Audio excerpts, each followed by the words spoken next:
Hello, Four-Star Nation, and welcome back to another Saturday morning show. We're getting started a little bit later this Saturday morning. I'm going to run for about an hour and a half today. Thank you, everybody, for joining us. We got Bumgardner in the room, John, Ron, and Ray all joining us today. Thank you guys for joining us. Guys, it was a very interesting week of sports, and I'll go ahead and start. The first thing I want to talk about, and I'm sure all four of you will have an opinion, J.J. Watt is no longer a Houston Texan. So let me start the room off with this. Bumgardner, tell me, what do you think J.J. Watt will land? I think J.J. Watt is going to be a Tennessee Titan. They need rush defense. That D-line is depleted. The only rush guy the only guy they have at Tennessee is Clowney. I think he teams back up with Clowney here in Nashville or in Tennessee, and I think that's where he'll end up. I do think he could end up with the Steelers with his brothers. Because, him and TJ would be fun to watch on the same D-line, but I think Tennessee makes the most sense. That's where he's needed the most in the NFL, and it's not like the Steelers don't have Bud Dupree on the other side. The dude before he tore his ACL was one of the best defensive players in the league this year. I think he ends up with the Titans, though. I think it'd be funny just to see him move to another AFC South team, and I think it's the Titans. John, what about you, man? I'll give you all three different teams. Bumgarner took my Tennessee Titans one. Plus, I think he would like a little bit of revenge on the Houston Texans as well. Although they did part ways pretty good, in my opinion, as well. Another team to look out for is the Green Bay Packers. Your Green Bay Packers West. And then another team everybody keeps on talking about that could be in the dark horse as well as the Kansas City Chiefs on defense. You never know. My problem with the Chiefs is they just don't have the money. Right. Yeah. Yeah. There is a lot of money to be paid for sure. Aaron, what about you, man? Oh man. I just don't see him going anywhere else than Pittsburgh Steelers. Yeah, his little brother's over there. And everyone's saying it, like everyone's thinking it, and like this is the first I've heard about Tennessee Titans, so that was interesting to me. But I got Pittsburgh Steelers all the way. I feel like he's just going to go there, and if you think about it, that'll be easier for the parents to go to these sporting events. That way they're not going all over the country. It's like it's good if your kids are playing on the same team. So I got him going to Pittsburgh. Raymond, what about you, man? Yeah, I can relate to that, and the retirement of Maurkice Pouncey this past week as well is opening a void in the Steelers front too. So I think Watt with his brother TJ may be a good duo in terms of sacks and all that, but you have to be also concerned with the salary cap as well. And there's also been some talk about other teams like the Bucks, also Tennessee as well. So whatever they find enough money, because JJ Watt's still in his prime, so he can go basically anywhere that needs to be filled. And right now it looks like Pittsburgh makes the most sense in terms of his brother TJ, and also two other teams that may be finding a hole in their defense. Yeah, and thank you to Eric for watching on YouTube right now. We're currently live on YouTube and Facebook and Twitch, all currently. Thank you to everybody for watching out there once again. Real quick, Eric, as Ray just alluded to, Eric, and you brought it up on the comment on YouTube, there is talks of him going to Tampa Bay. There's also talks of Odell Beckham possibly joining Tom Brady down in Tampa. There's no telling. Tom Brady is a winner. Dynasty. Obviously, we could very well happen. I think because you even got Mike Evans. You even Yeah. got Mike Evans taking a pay cut. I mean, they're trying to build a dynasty over there. Like, oh, Yeah. they're going to be the new Patriots. And it can be done very, very easily. Mhm. Yeah. Oh, I think they'll be better than the Patriots. They've got some young talent down there, and Tom Brady just knows how to win. I think that JJ Watt, just to wrap up JJ Watt, I think JJ will end up being in Nashville as well. I think that it's personal for him when it comes to Houston, not only in the way that they everything went down with Deshaun Watson, but also with just how just terrible they were on the field. I mean, let's just be honest. They weren't good this year, to say the least. John, Well, Wes, what did you find? Oh, go ahead. Go ahead. When your quarterback puts up the numbers that Deshaun Watson did this past season, and you as the captain of your team have to apologize to him, you know how sorry that makes your team look? And that's not on J.J. Watt. That's on the Texans. The Texans didn't care about football. The Texans just put people out on the field. They didn't care when Bill O'Brien made that trade for David Johnson for DeAndre Hopkins. I mean, that's not even that trade wouldn't even go through on Madden. Like, it's ridiculous, you know. But I believe that JJ will end up in Nashville. I could see him in Pittsburgh too, but yeah, it's so sad to see somebody have to apologize to their quarterback to be like, man, I'm sorry we wasted one of your prime years in your career. You know, that's unbelievable. The Texans are the laughing stock of the NFL now, and I used to make fun of the Jets. Yeah.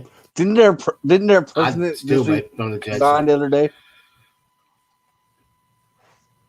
Didn't the Texans president resign the other day after 20 years? Something somebody happened. that I don't know capacity? exactly what happened. Something happened. I don't know exactly what it was. John, speaking of you, what did you find interesting from this past week? Of course, I brought up JJ Watt. Anything else from this past week? Two things really. There's a postseason NCAA tournament that got canceled. It's called the College Insider Tournament. The CIT got canceled for the second year in a row due to COVID. The other thing, the Australian Open is back. Tennis is back. If you want to call, and they're allowing fans in the Australian Open as well. Yeah. So that's been fun to watch in the morning when I get off work in the morning from work. Watch the Australian Open a little bit. And there's been some crazy upsets, with Coco losing in the singles. The next Serena/Venus Williams, I guess, out there, the 16-year-old, who'll probably be better when it's all said and done at a young age like her. But those are my two things. The Australian Open is back, and they're allowing fans. And I just saw that fan the other day get ejected for flipping off one of the tennis players. That's pretty interesting to watch. Oh my gosh. So the Australian Open is back. Tennis is back. Nice. Yeah. Also, I mean, if you want to get down to it, there's some football getting ready to crank back up too. Tonight. You've got some football going on tonight. Go ahead. The Fan Controlled Football League with Christian Salisbury, one of our former guests who's actually in that. So if people actually want to watch Christian Salisbury from North Point High School here, about 45 minutes south of us in Olive Branch, South Haven area. Me and Brandon know him pretty well because we watched him play in high school. But he went on to play at West Alabama and Itawamba College. So if he's in there, and it's Quentin Flowers is actually his quarterback. So that'd be is this interesting. that same league where Johnny Manziel's on, or isn't Johnny Manziel in a league? Yep. And is this nationally televised? No, it's on actually on Twitch, I believe, as well, Wes.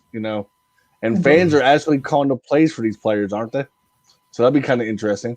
Yes. It is a fan-controlled league, so the fans. I'm actually a part of it. I'm not active, but you can actually go in there and you can make play calls, you can make trades, you can move people up and down the roster. It's a literal fan-controlled league. Very, very cool, very different. It's I actually literally think it's very cool. real life fantasy football. Nice. And some people are actually comparing arena football as well at times. I don't know I don't know if there's like different rules and all that. Yeah, I don't really know on that. Do any of y'all watch NASCAR? Yay! Yeah.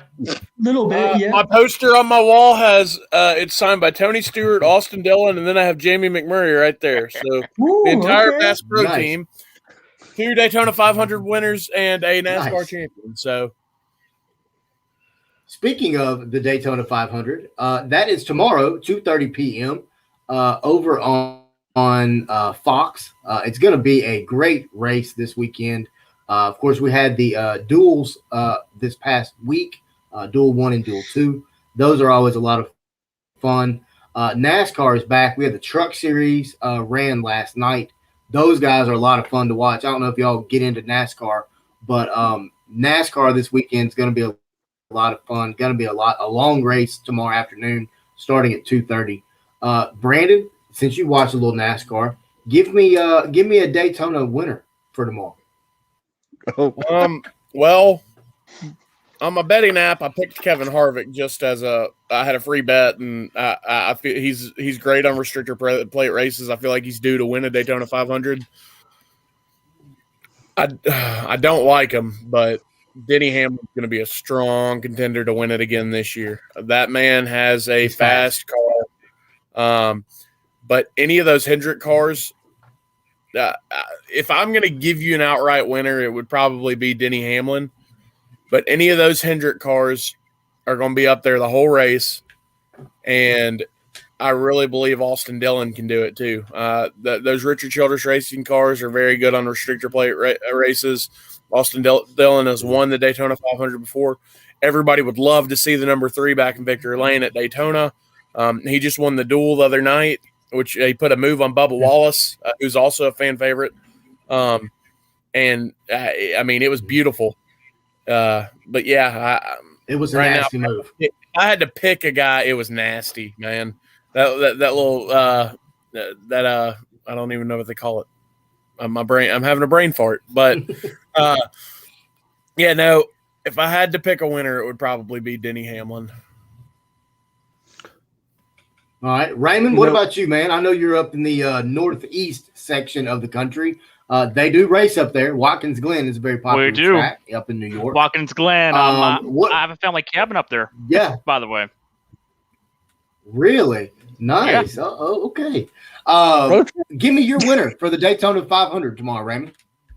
All right, so not much in the way of the terms of NASCAR and everything like that, but I like the Daytona 500 because it's the first race of the year, and a lot can happen. A lot of racers have their aspirations and everything like that, but Bubba Stewart is my favorite in terms of how he handled his situation last year and all that. So I have Bubba Stewart winning this race. Bubba Wallace. Bubba Wallace. Thank you. Thank you. Bubba Wallace. Okay. I'm a big Richard Petty fan. So, Bubba ran for Richard. And, during last year and all that craziness, I'll just leave it at that.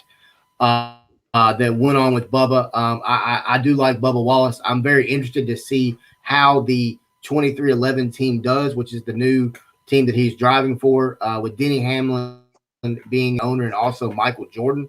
I'm very, very intrigued by that team of Bubba Wallace, Denny Hamlin, Michael Jordan, and seeing just how they are. And Bubba's going to start 6th tomorrow in the race. So, I'm very interested to see how Bubba does. What about you, Aaron?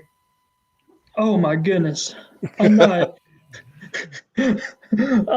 So I'll probably say the only racer I know of just because of the scandal is Bubba Wallace, so I pick him to win it all.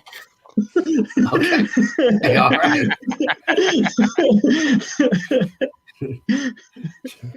It's a South thing. We understand. John, what about you, man?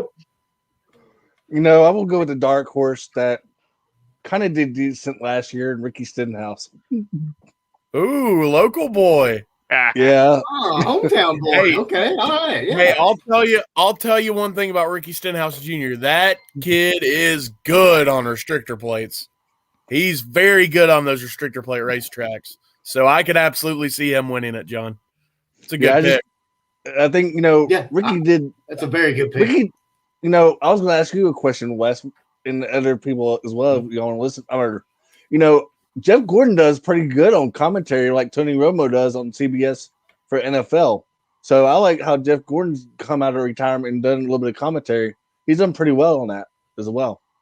Man, I tell you, I love Jeff Gordon on NASCAR commentary. And then also you got Clint Boyer in the booth this year too. Clint does a great job. And listening to them too and just how smart they are in NASCAR with the entire sport. And just how much experience they've got. It's a lot of fun to listen to those guys break down not only the race as it's happening, but the mental side of the race as it's happening, and why you make certain moves at certain times and things like that. I It's like just like the Tony Austin Romo Dillon showing the pick. defense. Yeah, You can exactly. compare Tony I Romo like and say, that.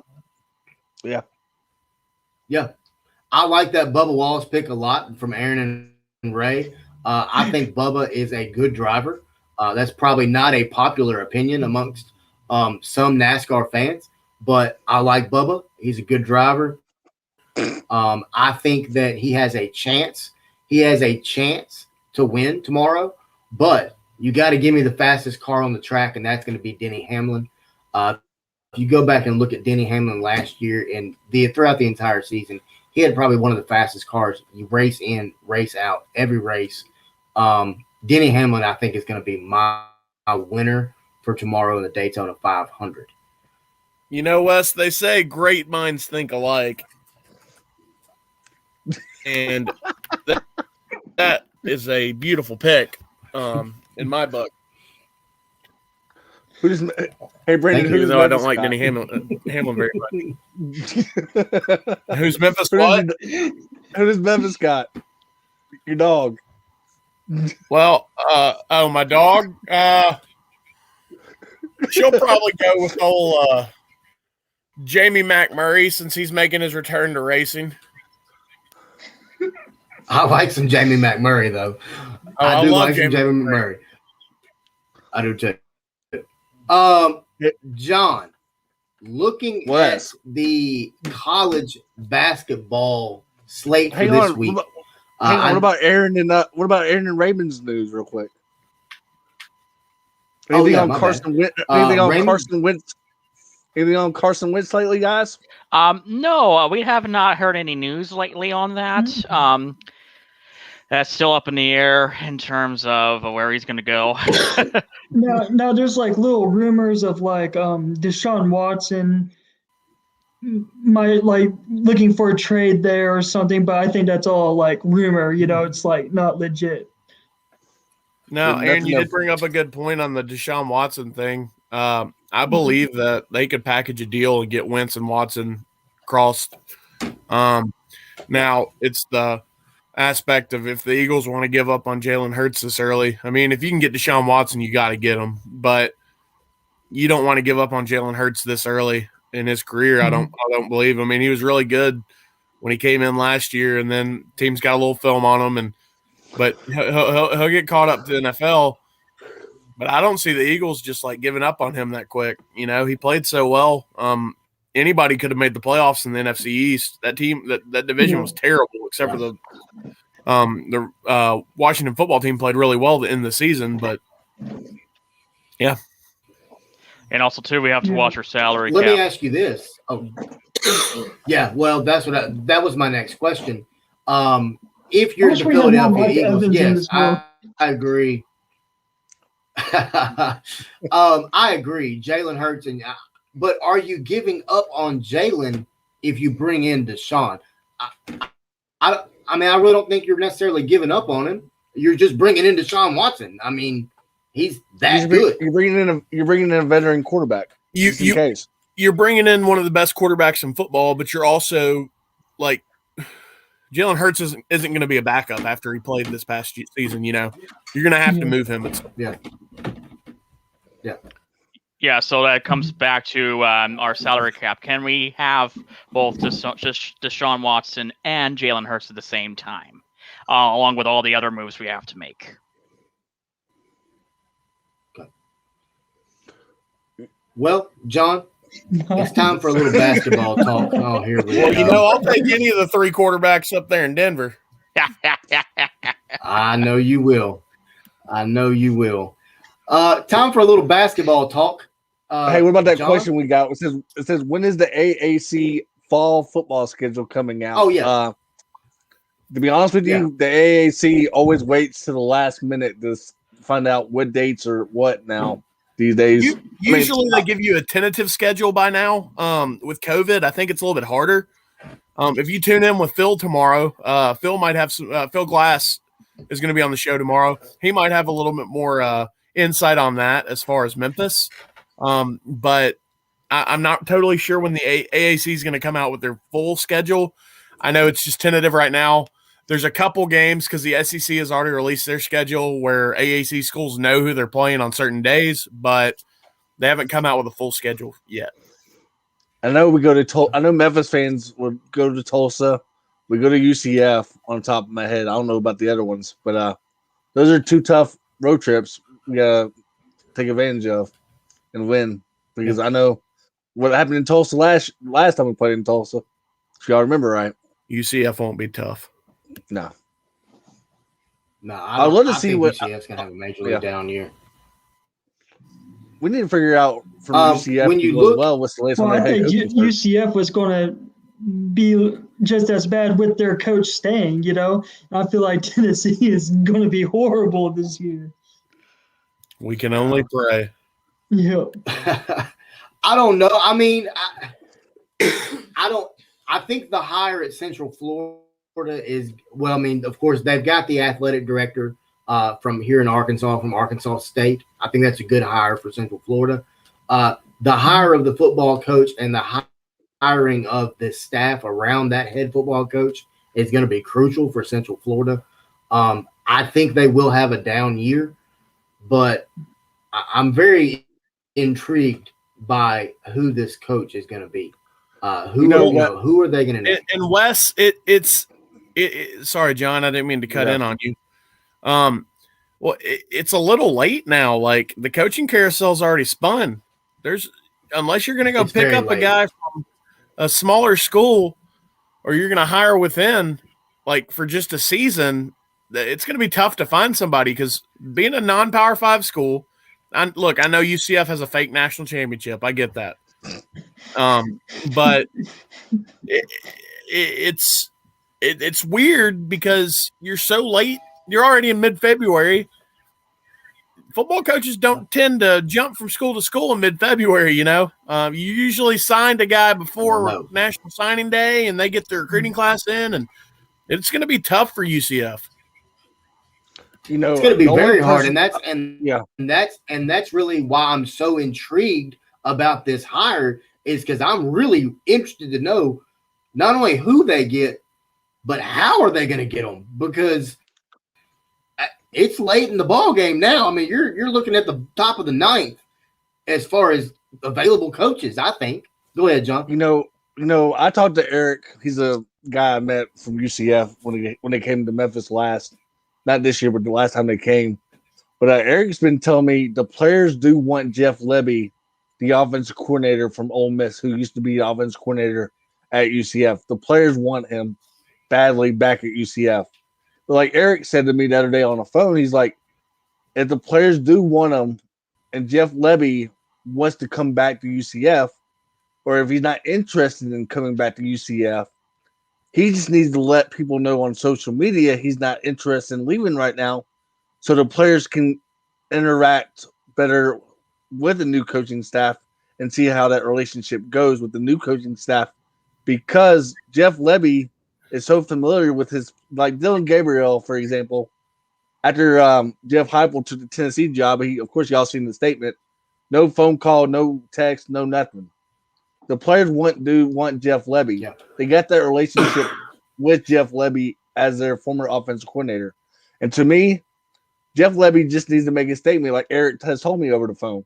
Jeff Lebby just needs to go out there and say, hey, I think I'm okay where I'm at right now in the Ole Miss with Lane Kiffin, if that's the case. If a coach is somewhere else, it is not their job to tell their former players, "Hey, I don't want that job." Tell that to them in confidence. Don't tell that to them over social media because that'll cause. Not about social media. Maybe like direct message or phone call or text or something like that. Yeah, I was just thinking that'll cause an uproar in both fan Yeah. bases, Ole Miss and UCF. Because if guy doesn't want to be at Ole Miss will kick him to the curb like that. They're an SEC school; they can find somebody.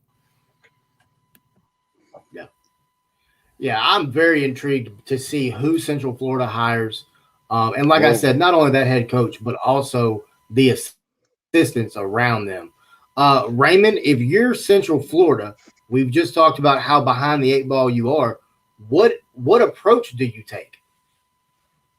Okay, since you're late in the game, the National Signing Day has passed, everything like that.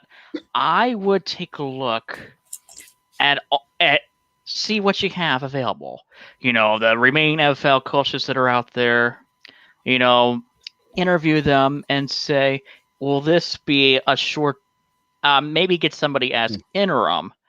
That way, it'll give you more time to find a long-term coach who can guide the football team to their ultimate goal, whatever that is. I know UCF fans don't want to hear this because Randy Shannon is such a bad defensive coordinator. He's actually their interim coach right now. And there is also talks that last year they extended his contract till the end of next year. Maybe give Randy Shannon the job for a year and see what happens. That's just my preference as well. Yeah, keep the interim tag on him for the time being. Or just give him the head coaching job for a year and then research Miami. Is that the same guy that was Florida? At Florida? Was he at Miami? Florida too? Okay. Yeah. Maybe just give him the job for a year and then, like I said, see what happens. I really do. Yeah, I think that's probably the move they'll probably end up making. I think that's if that's the case, then that's smart on their behalf. John, for everybody, getting into a little bit of basketball talk. This week is a big week, or was a big week for basketball. John, let's talk a little bit of college basketball. Calipari lost again, just so everyone understands that. So John but I just want to talk about something because the more I'm thinking about it, the man has won 5 games all year long. I think his seat is starting to get hot.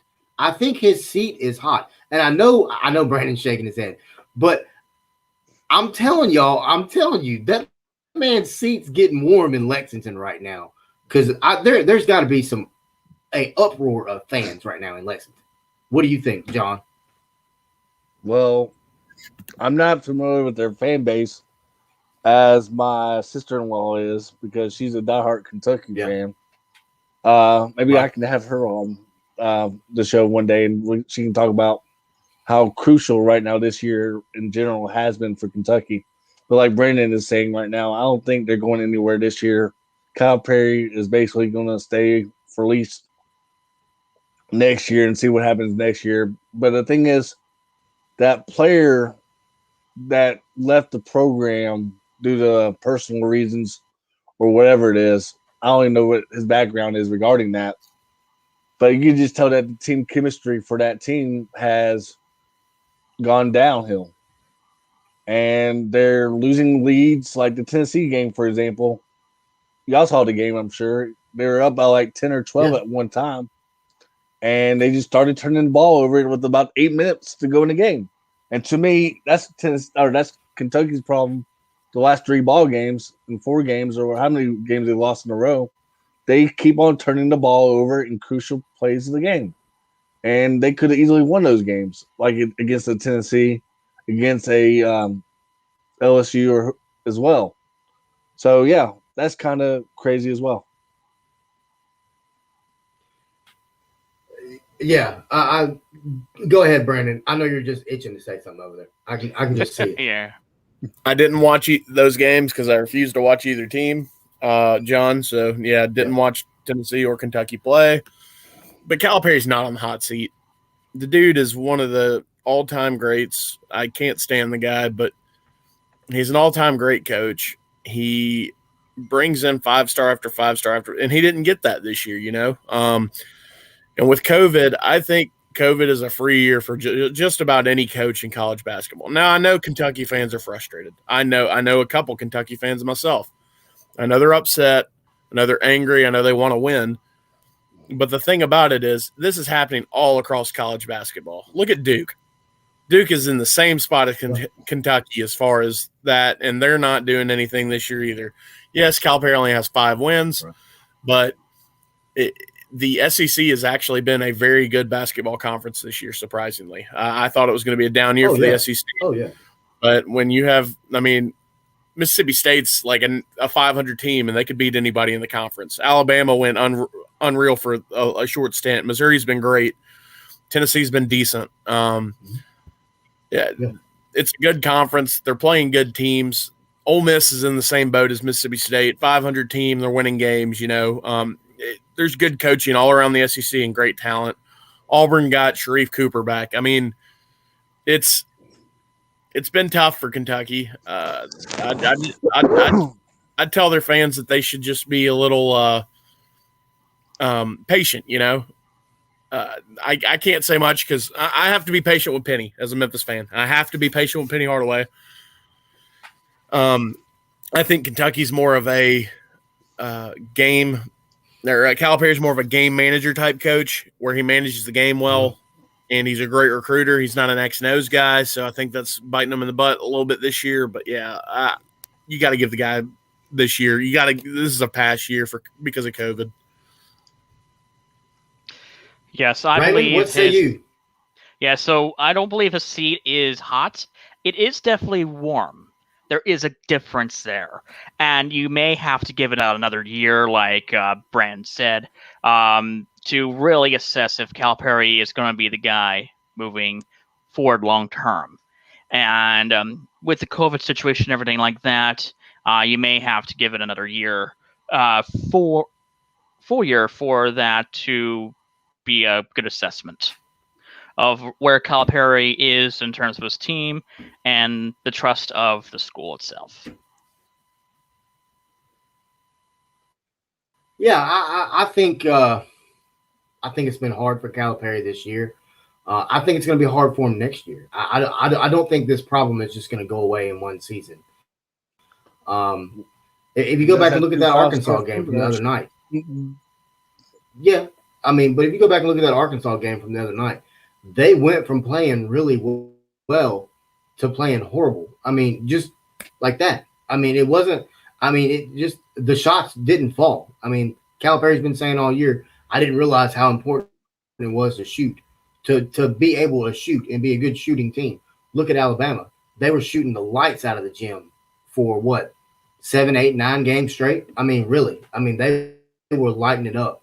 But yeah, to your point, Brandon, when you look at the SEC, they are up this year as far as a conference is concerned.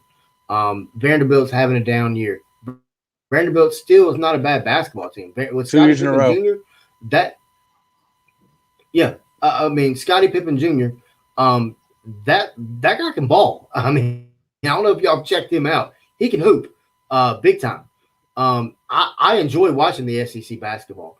It's a top to bottom good conference. You can get beat any night of the week, and that's on the women's side too, as we've seen. Go ahead, John. Could you imagine if Kenyon Martin's son ended up staying with Vanderbilt? How that interesting combo between Kenyon Martin's son and Scottie Pippen Jr. would have been at Vanderbilt, because they would have won at least more than 5 games by now, to be honest with you. Yeah, I think that's another coach that I love. Jerry Stackhouse, who has already reached out to Penny Hardaway about playing Memphis, which I think would be a great idea. I don't see any. I would love to play Vanderbilt. I love their gym. I love how the benches are on the opposite ends of the court. It's just very different. I love it. I want to see Memphis branch out and play a team like Vanderbilt, like Arkansas, which we're going to play coming up in football. Mississippi State. I like to play Mississippi State in basketball. I have no problem with that. Alabama. It doesn't have to be Tennessee, Ole Miss. It doesn't have to be just those two. I understand they're more regional for Memphis, but I want to see Memphis branch out and play Big 12 schools. I mean, Yeah. Well, when Penny got the job, Penny said he wanted to play the big schools. He's reached out to Kentucky. Calipari's not going to play Memphis. He never will play Memphis. Only in Nashville. Yeah. Rick Barnes is scared to play Memphis now. I mean, they ran away from the game this year, so they put it off until next year. And guess what? Memphis is going to be good next year. Tennessee should be good next year, so that should be a good game. There's no reason not to play it. But yeah, Penny wanted to play big teams when coming to Memphis. He wanted to bring the Arkansas rivalry back. He wants to play those regional matchups, and I really respect that out of a young head coach who, I mean, when he first got the job, he said, we need to bring these games back. And Wes, to your point of playing Vanderbilt, I'd love to play Vanderbilt because it's good exposure in the Nashville area, and that gains you fans, and a lot of good recruits come out of the Nashville area as well. If you can get those recruits to notice you, then the sky's the limit for Penny. Yeah, as we learned in football, we have recruited Nashville area pretty well, if I'm not mistaken, as well. So, we did have Alabama on the schedule this year as well. We did have Alabama on the schedule this year as well. We had to push that back, and that'll be a fun home and home. That was an exhibition game on Halloween, and it was going to be for COVID relief, but it still would have been a fun game to watch. Yeah, most definitely. John, let's jump over to NBA. How about the 40? I just got a message from Nathan. Don't forget about Nathan's message saying Deshaun Watson could end up in the 49ers organization. You never know. Yep. You totally skipped out the first part. It said Broncos and 49ers. Well, you had your hat on during the show already. So you already talked about it. Oh, man. All right. So when we get to the NBA, of course, the All-Star game was announced to be held in Atlanta. So they are going to do it in Atlanta, which I'm very glad of. I like the All-Star game. I like all the festivities. I love the rookie, sophomore showcase and all the stuff that they do. What is y'all's take on the NBA All-Star game? Raymond, I'll start with you. Yeah, so the All-Star game is very good in terms of you get to see the best talent out there at once from both conferences, and you just play a good game. Nothing is stipulated or anything like that. It's just that you come to have fun, and also the rookie and sophomore showcases I like too. The celebrity game I found very entertaining as well. But all of that festivity is good for the NBA in terms of its image and everything like that. Yeah, most definitely. Brandon, what about you, man? I think LeBron James needs to quit complaining about it. And everybody needs to vote Ja Morant to be an NBA All-Star. Also, I think within he's the next 10 years, pretty close being. he's close. I mean, he only had his third 20-point game of the season, which is crazy to think. But he was out for like 6 weeks because he got injured. He was out for 3, came back for a game, and then we got COVID for 2 more weeks. So it's tough for the Grizzlies organization at this point. They played a dang good game last night against the Lakers. If it wasn't for the refs trying to steal the game from them, then they probably would have won. But it was a good game to watch. I'm really excited for the All-Star Weekend. It's probably one of my favorite events to watch. I love the dunk contest. I love the three-point shootout. I think it showcases many guys that people don't really hear about in the NBA a lot. Same with the Rising Stars Challenge and the rookie versus sophomore game. I'm really excited for it. I mean, a lot of big name players like LeBron are going to be like, yeah, I don't want to be in it. Give other guys a chance, let them get their exposure out there. Guys like Zion, guys like Ja. I mean, they're already covered on a nightly basis by NBA scouts, but I mean, the Grizzlies only have like 3 national games a year, People don't really get to see Ja Morant play. This is going to be a chance for them to see Ja Morant play, He's the future of this league at the point guard position. and for the Grizzlies organization. So I really believe that he should be in it. I believe that everybody should get a fair shake at it, and I think these big-time superstars like LeBron James should quit crying about it. Yeah, John, quit what about complaining, you? play the game. You know. Yeah, Good, I agree. Good. Y'all made some great points. Real quick, Brandon, about that game yesterday, I didn't get to watch it, but weren't we up 22-2 at one time? We got up 22-2 in the first quarter, and we were up pretty solid the rest of the game. And then the third quarter gets there, and the refs are just like, okay, every time the Lakers touch the ball, it's a foul on the Grizzlies. I mean, they shot 20 more. They shot 20 more free throws than the Grizzlies.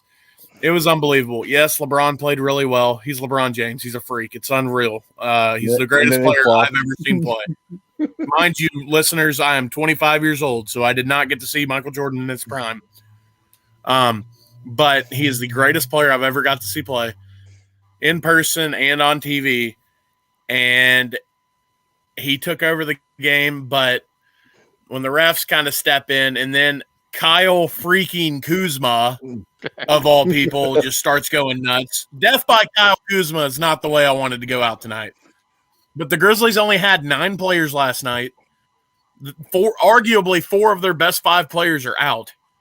And they lost to the Lakers by 10 points, playing 8-on-5 the entire second half.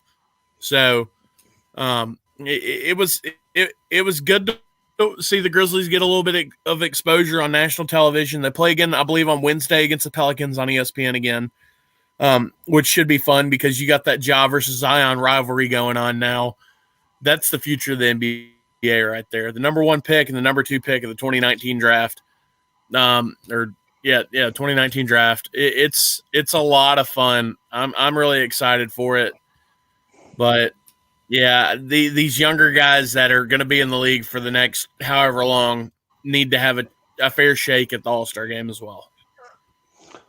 You know, another thing about that game yesterday, I saw where Grayson Allen didn't push off per se, but LeBron flopped like crazy on that too. But I'm like, are you serious? LeBron got touched by air and fell to the court. And then the national media was like, oh, Grayson Allen should have been thrown out of the game for throwing him on the ground. Every replay shows that Grayson Allen barely had his hand on LeBron and LeBron fell. Like, yeah, they're I used to be a LeBron fan. But after watching last night, I am not a LeBron James fan. I respect his court play. He was great on and off the court. But, oh, my gosh, you can't be doing that in basketball. Flag two. But we got Wes about my All-Star game. Like I talked about last week, you know, and y'all made a good points regarding LeBron and Zion and all them should be. Give the younger guys a chance and see what kind of how they can be out there on national stages. But I'm looking forward to the. You know, they don't have to go too far. It looks like in Charles Barkley and Shaquille O'Neal and all the other crew of TNT, so they don't have to go too far. It looks like they might just have to go down a few blocks to that arena, since it's actually being held in Atlanta. So that'll be kind of fun to watch them. You know, they don't have to go too far as well, since they are hosted. I mean, the Turner Studios is in Atlanta, so that'll be pretty cool just to say, hey, at least they don't have to travel due to COVID and whatnot as well, and they don't have to quarantine for like 2 weeks if they had to go anywhere else. You know, another interesting fact in the NBA real quick, Toronto Raptors are still going to play their games in Tampa for the rest of the season. So that's good for the Toronto Raptors organization. They don't have to travel at all anywhere else to play their remaining home games. Yeah. If the Raptors make the NBA Finals, if the Raptors make the NBA Finals, that will be all 4 major sports franchises made it to the finals within the same calendar year in the same city. I mean, has that ever been done? I don't think it's ever been done. I don't think so. That's unreal. Now, I'm cheering for the Raptors to make a run in the East and possibly make it to the finals, because that would be so much fun for the city of Tampa. I mean, you win the Super Bowl, you win the Stanley Cup, you win the AL in Major League Baseball, you go to the World Series. Unfortunately, you lost to a great Dodgers team. But, man, if the Raptors go to the finals, or even just make a playoff run, you know how crazy that city's going to be? Oh, Yeah, they're gonna be nuts, and it's been earned. When it comes to the All-Star game, I love it. I love like Brandon said, the dunk contest. Man, I mean, I remember growing up watching Vince Carter and the legends of dunking that actually enjoyed doing it. Not, but yeah, Spud Webb, Larry Bird in the 3-point contest. He walks in the locker room before the contest starts and goes, "So which one of y'all is going to come in second?" He walks out in his warm-ups, didn't even take his jacket off or nothing, and just was bombing threes like it ain't no big deal, and left his hand up on the last one like a legend, because Larry was a legend. Larry Legend, baby. Larry Legend. Iconic moments have happened at the dunk contest. Nate Robinson blowing the candle out and then dunking the ball. Numerous things have happened that I absolutely love. John, you want to give the guest a little preview of our next interview today, and then Brandon, I'll let you give the one for tomorrow. Well, don't we have more stuff to talk about regarding our NBA talk real quick? Because I want to talk about my maybe not surprise team of the East and West real quick, because I'm kind of look at the Utah Jazz, for example, guys, lately. Mike Conley this year in year 2 with Utah Jazz, he's done pretty well, and Utah Jazz has turned it up and been first in the West now. And then in the East, the Philadelphia 76ers, with Doc Rivers and dealing with the Ben Simmons and all them drama at times as well. He's done pretty well with the 76ers organization as well. So I want to give Doc Rivers and the Utah Jazz a lot of credit this year so far in the NBA. Yeah, most definitely. Raymond, what about you, man? Give me some teams of the NBA that have surprised you. Well, the 76ers, my hometown Sixers, for example, in the East, Steph Curry, Seth Curry, not to be confused with Steph Curry, but Seth Curry has been having career numbers this year in terms of the 3-pointers and everything like that. He's been carrying the 76ers to first in the conference, along with everybody else with the team. And I feel they can make a big playoff run, possibly make the finals as well. Sorry, Toronto fans. But in the West, Brandon, what about you, man? Oh, go. Sorry. Go ahead. But in the West, I did see the Utah Jazz go to number 1 after the Lakers go down. So Utah may be a good contender this year. So I'm just filling out in the West, but in the East, definitely the Sixers has been my surprise. Bum, what about you, man? All right, so right now, my biggest surprise is how bad the Nets' defense is. They're just atrocious on defense. There's no way you're going to win 3 or 4 playoff series to do that. My biggest surprise right now, I know they have a losing record, but it's the New York Knicks. The Knicks are the 8th seed right now in the East, which is unbelievable. They're definitely playing above whatever their expectations, undoubtedly. I mean, I know they're 3 games under 500, but they're still right there at the 8th seed. And the Hornets are also right there. LaMelo Ball's been unbelievable. He might win Rookie of the Year. And that's really surprising to me to see how Michael Jordan has brought that team around as an executive now in the NBA and owner of the Hornets. My biggest downfall for the East, disappointment, would be the Heat. You're coming off of a finals run that nobody really expected. Yeah. And I mean, with that roster, there's no way you should be 11-14 right now. That they've been unreal as far as their what they should have been doing this year. That I figured they'd be a top 3 seed in the East, and that's not the case at all. For the West, my biggest surprise is the Utah Jazz. Half a game in first place in the 1 seed right now, which is crazy to even think about.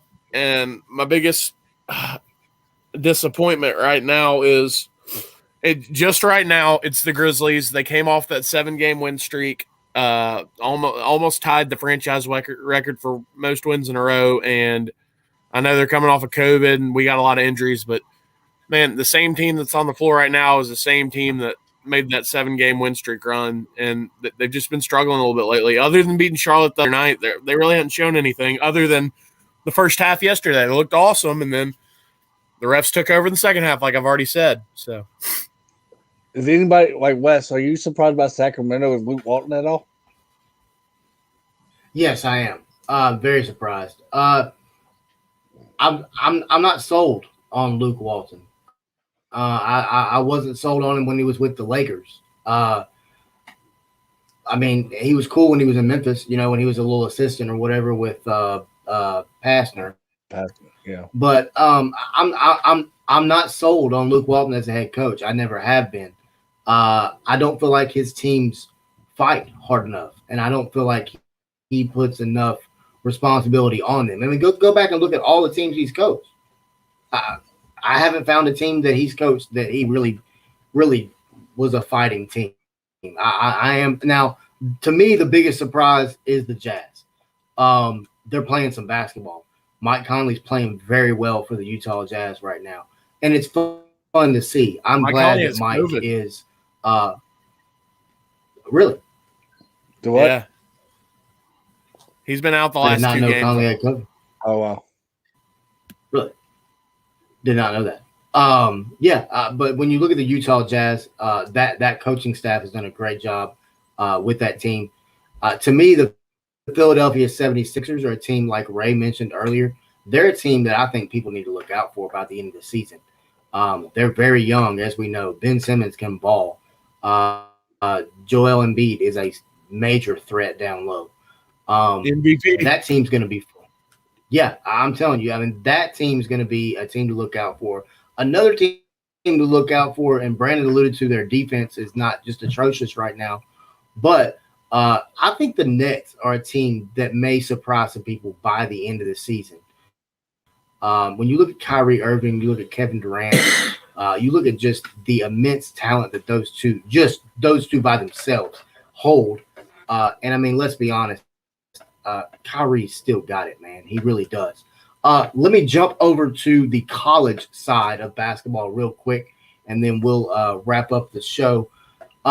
Raymond, give me your surprise for the college basketball season so far.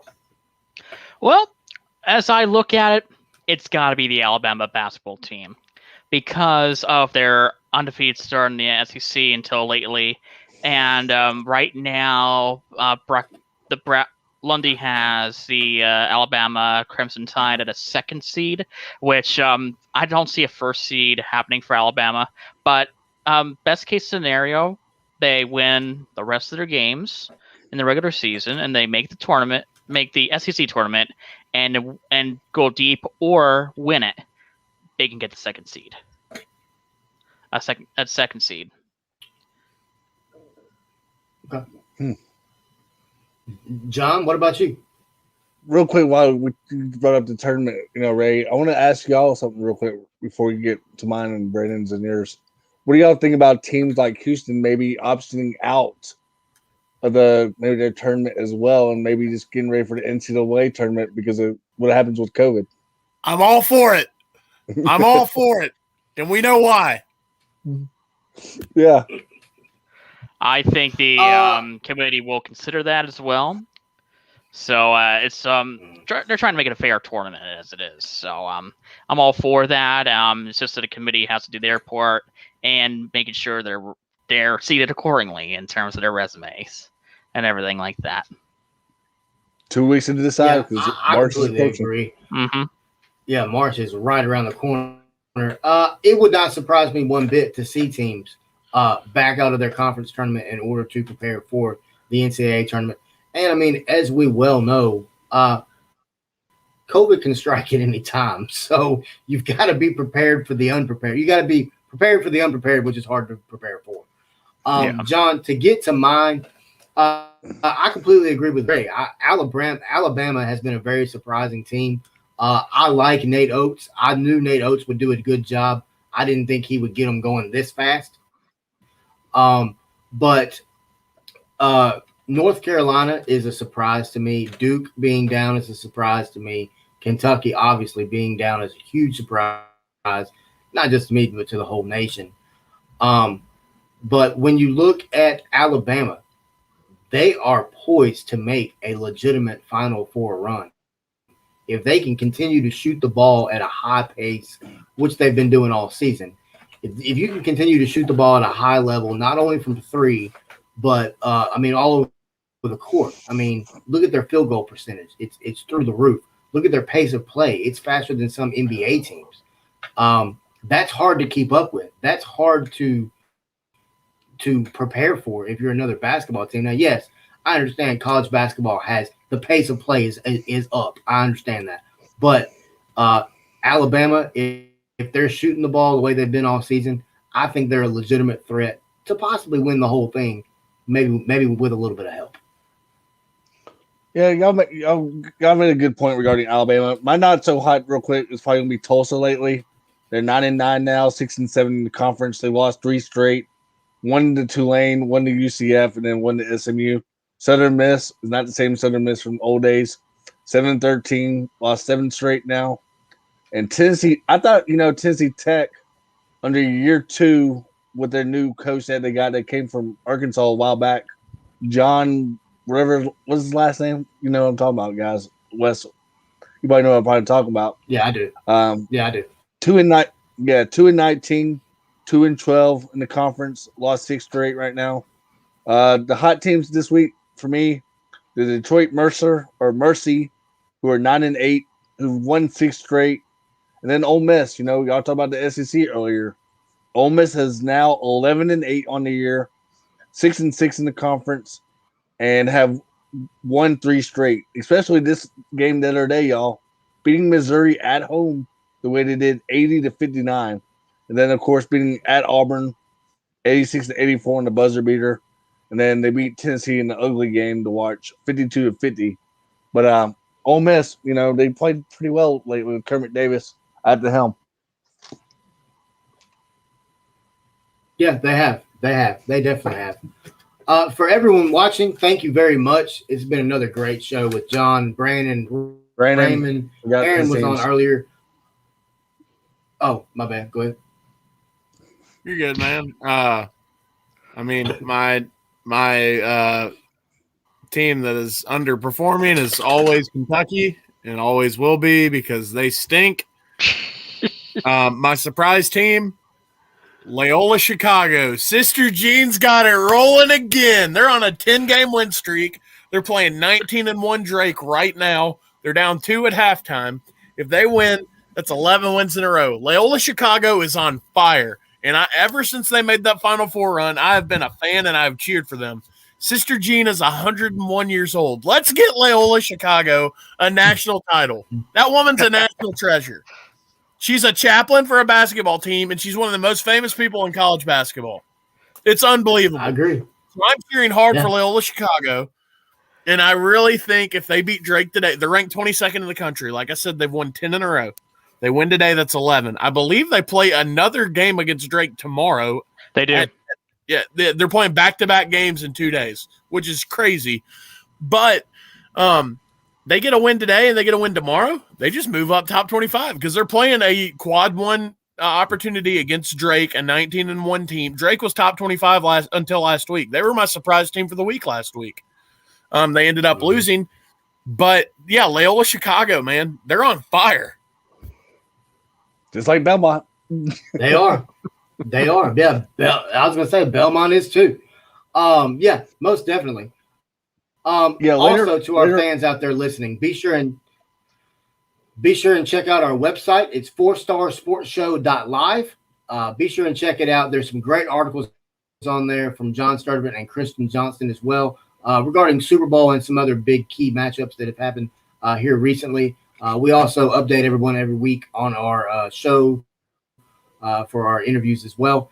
Also, Twitch, YouTube, Facebook, Twitter, Instagram. We're on everything. Be sure and follow us all. We've been running it on the bottom of the screen the entire show. For Brandon Bumgarner, Brayman McKenna, Jonathan Sturgeon, Aaron Smith, thank you for joining us. Christian Johnson, we got you covered while you're out, man. Not a problem. I am Wes Pruitt. Thank you for everyone for watching. Have a great day from the 4 Star Sports Show. Adios.